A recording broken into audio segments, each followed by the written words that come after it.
Hello? Miss Fontaine? Yes. This is Leonard Leff at Oklahoma State University. At last, you never left your telephone number. I couldn't call you back. Oh, well, I didn't want you to have to call, but is this a convenient time to talk? Perfectly. Great.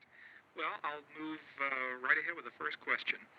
I think this is from your book, your autobiography, when you asked George Cukor what gestures and tonal qualities he wanted for the young wife and the women, and he said, forget all that, think and feel, and the rest will take care of itself. Mm-hmm. And my question was, would that describe the way Hitchcock worked? And if not, how did he differ? Well, I think what he's talking about is that any actor should do that in any time. That's the element of acting, is thinking and feeling. Mm-hmm. And what Tracy, for instance, you could read his mind, Spencer Tracy. You could see what he was thinking. That doesn't necessarily apply to the stage where there's different techniques, but it certainly applies to movies because the camera can read the mind Mm-hmm. and the heart. Mm-hmm. And, of course, the personal stance and all that doesn't take a prominent place as it does on the stage. Gestures and movement and all that means far more on the stage. Or simply listening and being quiet. Those matter on the stage. Mm-hmm. I ask it because Hitchcock was known for his preciseness, carrying his storyboards on the set and so forth. And I wondered to what extent that affected the way he directed. I never saw him carry a storyboard on the set. Really? Never. Really? Was his script annotated with details, or did he really carry it in his head? All in his head. If he wanted to show me something, he would have a sketch pad, and he would draw it. He had been a cartoonist, an artist. He'd been a set designer. Mm-hmm. And so he would just quickly sketch what the look, but never a storyline, nothing like that. Uh-huh. That's all erroneous. Where'd you get that? Well, he said that in interviews. He used to say that he would storyboard it out. I guess he didn't say that he carried it to the set, but he did storyboard in advance. But Well, I think that you do that when you're doing your visual. You have to sort of see it in that line. Now, George Stevens, of course, got very pompous and had people even draw close-ups and all in a almost like a Disney cartoon series. Mm-hmm. But Hitchcock didn't do that. Mm-hmm. Joan Harrison worked with him closely in the 40s. As his writer, and then directed many of his TVs. Uh-huh. Did she play any active role in the production of Rebecca? Was she on the set, for instance? All the time. And Alma came on the set most of the time. Uh-huh. Mm-hmm. You talked in your autobiography about how Laurence Olivier and Gladys Cooper and some of the other English actors were clannish, and I wondered if this in some way benefited your performance of a vulnerable, I think I said that. Shy it really girl. helped me a great deal by shunning me. Uh-huh. Mm-hmm. And even in Gladys Cooper's autobiography, she says, I wonder if this little American actress can act. Well, I was English. I wasn't American at all. Uh-huh. And my family has been in England for 1,000 years. Uh-huh. So that was the extent of the distance between you that she didn't even know. Or care. About that. Selznick and Hitchcock were apparently at loggerheads early on in the making of Rebecca. Some of the memoranda, some published and some not, suggest that when the film got behind schedule, Selznick began to apply heat to Hitchcock, and yet I think Selznick was one of those producers that himself probably contributed a great deal to delays in filming. Oh, he was a fusser. He fussed. Uh-huh. He always had to, even to, as I say in the book, memos on the texture of one's eyebrows or the length of one's skirt or whatever. There were constant memos about the most minute items, Mm-hmm. Did he glean these ideas from being on the set very much, or were these from rushes and tests and so Both, forth? but he didn't come on the set very much. As a matter of fact, I don't remember him on the set. Uh-huh. But he did direct my voiceover on the beginning of the narrative. Last night I went to Mandalay again, all that. Selznick himself directed that. And what was amusing to me, we had the word secretive or secretive. And we didn't bother to look it up. We just knew that secretive was what we meant. We didn't mean secretive. And he said, yes, keep secretive in. There are stories about Hitchcock sleeping on the set. I don't know if you've heard those or not either. But Well, he'd doze off. There were hot sets. My goodness, we made it in September and into October. They were hot, and he probably had a good lunch, and we went into our little cubicles and fell asleep whenever we could. That was a standard practice, but as a director, he had to sit out there in his chair quite a lot of the time until they were ready. Don't blame him. The implication seems to be that he wasn't much interested in the production once he had plotted it all out and Not true. scripted it in. Absolutely not true. He was vitally aware of absolutely everything. Was he a director whose presence you could sense during the take? Oh, yes, he would be. Like Q-Core, he would be behind the camera, and I felt that he and the camera were God. They were wonderful. He had an authority about him, even in his early days in America, I suspect, which was mid-career almost for him anyway. Because he could be caustic. He could be very sarcastic in a rather amusing, high-hat way. And he could be devastating. And that was a wonderful weapon. And also act as a cattle was his other weapon. Did actors feel that there was some sense behind the nonsense of that?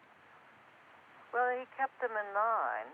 But we respected him a great deal. And as you say, he had a kind of authority about him.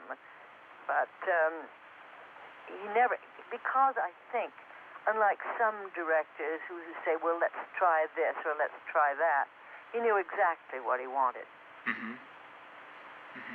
Was that wit, even when it was burning and wounding, somehow endearing? Was there the feeling that he didn't mean it, even when he got in his sharpest digs? Well, I must tell you one remark, which I don't know if I put in the book, but to combat Gladys Cooper and this little American actress, I said, I don't know why you say that. My grandmother was Lady de Havilland, was the Honorable Mrs. de Havilland, and she was the First Lady of Guernsey. And Hitchcock said, that's like being the First Lady of Catalina. That sort of thing. That's not in the book. No. There's a dinner scene between the second Mrs. De Winter and De Winter, in which Hitchcock begins with a close-up of a napkin. It's got R, the R, initial R on it, and then he moves back to a long shot. And it's one of many almost tortuous long takes in Rebecca and many of his other films of the 1940s. And it seems that kind of a shot, which moves from an extreme close-up and which ultimately involves the actor to a long shot, might be tedious if retaken, and the production log shows that this was retaken a number of times. Was Hitchcock any more or less exhausting a director to work with because of his meticulousness or because of his unusual setups? Not as much as Stevens. Oh, no. Stevens took endless takes for no reasons, but Hitch, if it was right, it was right. But very often when you see that there was a number of takes, it could be the dolly track. It could be sound. It could be light going. It could be many other things. In your book, you talk about dear genius cameraman George Barnes. Could you describe him a little bit for me? Oh, he was a very mild man. He'd once been married to Joan Blondell, as a matter of fact. But a darling, soft-spoken.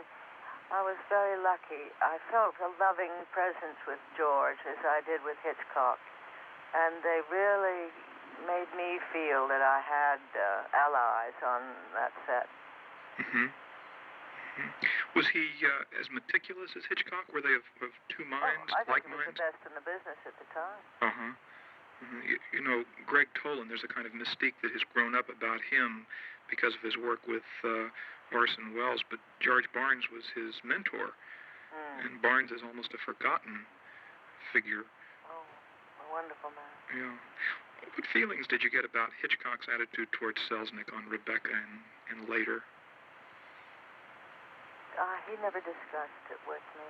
Mm-hmm. But you know, the front office and the director are always at loggerheads because the producer, after all, is the final say. And then the director wants to do it his way. And somewhere in between is what we see on the screen. Mm-hmm. They both have preconceived ideas, naturally. Mm-hmm. Did you watch the rushes on Rebecca? Every day. Mm-hmm. And were changes made as a result of those? None that I remember. You did an interview with an Australian magazine. I don't know if you ever saw it once it reached print. It was a very interesting interview and covered a little bit about most of your major pictures.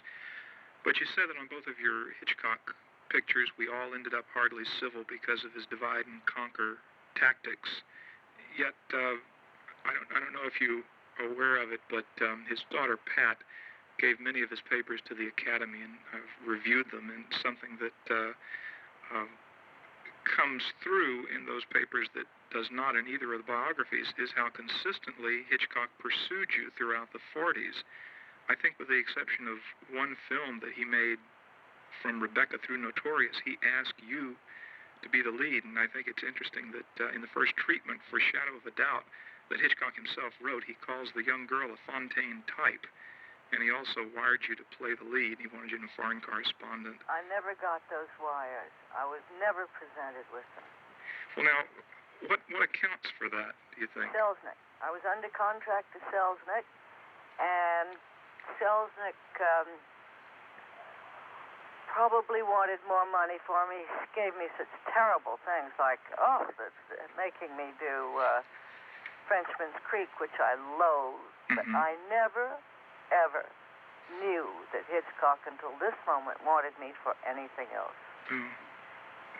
That's interesting. Yeah. Well, I think what's equally interesting is that you say that there were problems on suspicion in Rebecca, that you hardly ended up civil, but apparently the wounds heal very quickly. Oh, not he and I. We never had any problem. Uh-huh. Hitch and I never. Uh-huh. Oh, no. Uh-huh. We adored each other. He came to my house several times out of his. Oh, yes. Mm-hmm. And Alma, he and I never had the slightest friction. Mm-hmm. But with the other actors. Yeah. But actors are a shallow lot anyhow. You say in your book that you once sent the Hitchcock's fish in dry ice, but the ice melted. Mm-hmm. And Hitchcock found a hidden meaning behind my gesture. Ann Todd, who made the Paradine case with him, told me that he easily took offense, that he was very sensitive behind that authority. Did you find that to be true? Well, I think he laughed at mine. Uh-huh. I think he genuinely understood what had happened and made light of it, that's all. Mm-hmm. And when I sent him a ham from Virginia, smoked ham, he said, how appropriate.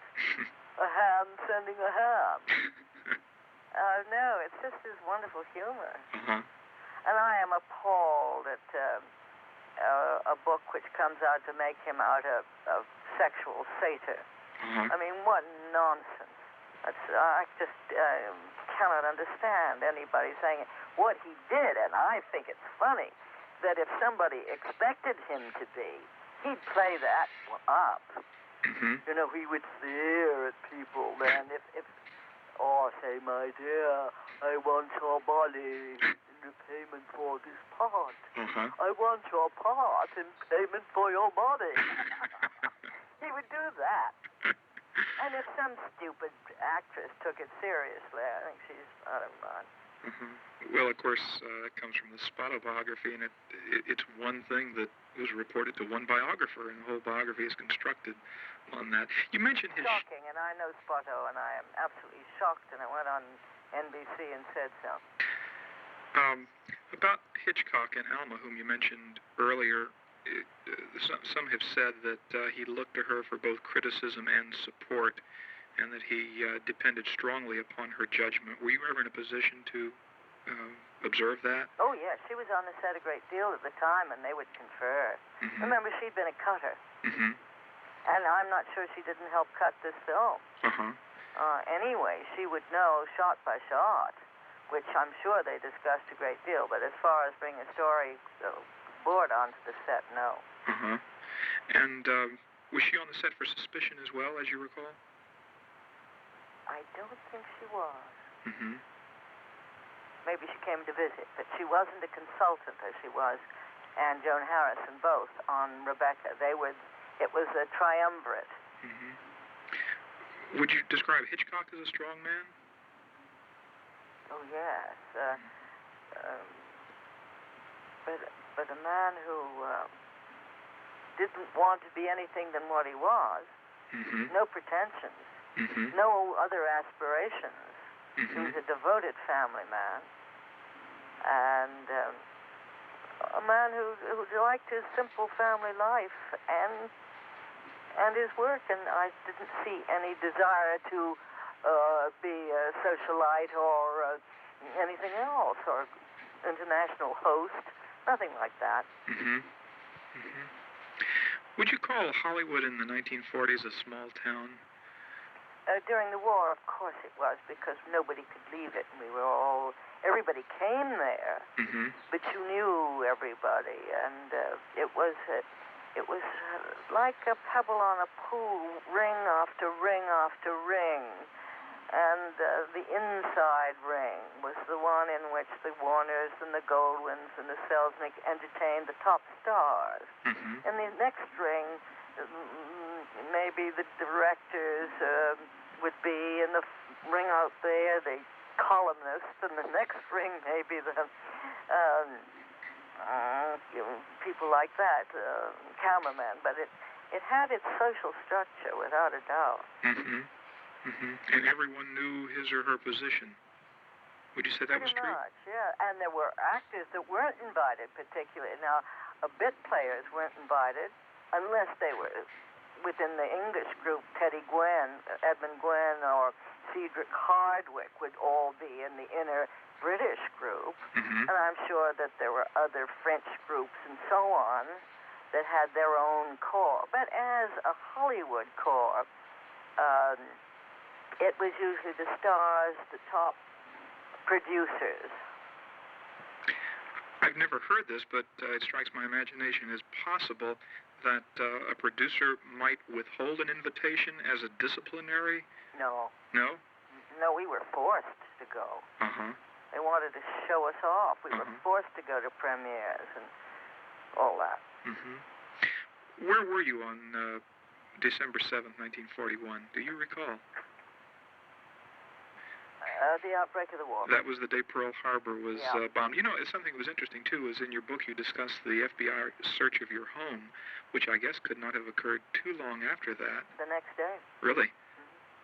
Could you describe that day? It was a Sunday morning. I was home with Brian, and I remember, I think I may have said about a wonderful woman who had come from Pasadena, and she had known that there would be a clampdown on booze. So she bought out the entire stock of liqueurs, which I don't like. And I think I still have a few of those bottles. And she put them all over the front lawn. That was at the 703 North Rodeo Drive. And what was the reason for that? Just, she knew there would be a shortage. Be darned. And, of course, it must have been the only store open that day. Maybe they could sell liqueurs, but not hard liquor. That'd be very interesting. Well, I certainly appreciate your talking with me, Miss Fontaine. It's been most informative. And when the book comes out, I'd love to send you a copy.